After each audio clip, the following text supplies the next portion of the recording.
Hi guys, ഞാൻ ഇന്ന് തലശ്ശേരിയിൽ വന്നത് മിൻറ്റ് കാഫേയിൽ നമ്മൾ വൈറലായ പൊറോട്ട ബർഗർ കഴിക്കാൻ വേണ്ടിയിട്ടാണ്. അന്നേരം മനസ്സിലായത് അവർ 4 o'clockന് ശേഷം മാത്രമേ തുടങ്ങൂ. എന്നിട്ട് ഞാൻ വന്നത് വൈകുന്നേരം. അപ്പോൾ ഇതാണ് സ്ഥിതി. ദൈവത്തിൻ്റെ മനസ്സിൽ ധ്യാനിച്ചിട്ട് ഞാൻ ഉള്ളിൽ കയറി. അവിടെ കയറുമ്പോഴാണ് നല്ല ഇൻസ്റ്റാഗ്രാമബിൾ ഫോട്ടോ എടുക്കാൻ പറ്റുന്ന നല്ല സ്പോട്ടാണ്, നല്ല ആംബിയൻസിൻ്റെ പ്രോപ്പർട്ടിയാണ്.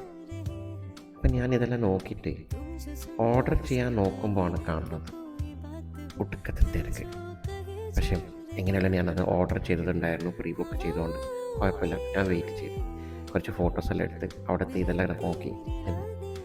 എന്നെ കണ്ടതാണ് ഈ ബെൽജിയം ബ്രൗണി, പിന്നെ ന്യൂട്ടെല്ല ബ്രൗണി, പിന്നെ മിക്സ് ചോക്ലേറ്റ് ബ്രൗണി, പിന്നെ ഇവിടെ ന്യൂട്ടെല്ല ലോഫ്. അങ്ങനെ ഗൈസ് അറ്റ് ലാസ്റ്റ് കിട്ടി നമ്മളെ പൊറോട്ട ബർഗർ. നമുക്കൊന്ന് ട്രൈ ചെയ്ത് നോക്കിയാലോ. ഇപ്പോൾ ഗൈസ് ബൈറ്റ് എടുത്തു, ഒരു രക്ഷലായ ടേസ്റ്റ് ചെയ്യുന്നു. It's worth the hype. പിന്നെ ഒരു കാര്യം ഉണ്ട് കേട്ടോ, ഈ സാധനം ഓർഡർ ആക്കണമെങ്കിൽ പ്രീ ഓർഡർ ചെയ്യണം. അപ്പം കുറച്ച് നേരത്തെ വന്നിട്ട് ഓർഡർ ചെയ്യണം, കുറച്ച് വെയിറ്റിംഗ് ഉണ്ട്. എന്തായാലും സാധനം വെയിറ്റ് ചെയ്തെന്നും കൊള്ളാം കേട്ടോ. പിന്നെ അവിടെ ഒമാൻ ചിപ്സിലൊരു ഐറ്റം ഉണ്ടാക്കുന്നുണ്ട്, അത് ഞാൻ നിങ്ങളോട് പറയുന്നത് ഇറ്റ്സ് എ സർപ്രൈസ്. നിങ്ങൾ സ്വന്തം വന്ന് ട്രൈ ചെയ്യാം. പിന്നെ ഞാൻ ഓർഡർ ആക്കിയത് ചീസി ചിക്കൻ ലോഡഡ് ഫ്രൈസും പിന്നെ ഒരു ന്യൂട്ടെല്ല ലോഫ്, അത് പൊളിയുന്നു. പിന്നെ ഒരു സൗദി കോല കുടിച്ചിട്ട് ഞാനത് അവസാനിപ്പിച്ചു. അപ്പോൾ ലൊക്കേഷൻ മോപ്പലങ്ങാട്ട് റെയിൽവേ ഗേറ്റിൻ്റെ പാലത്തിൻ്റെ അടുത്ത് വരുന്ന mint cafe. Okay, bye guys.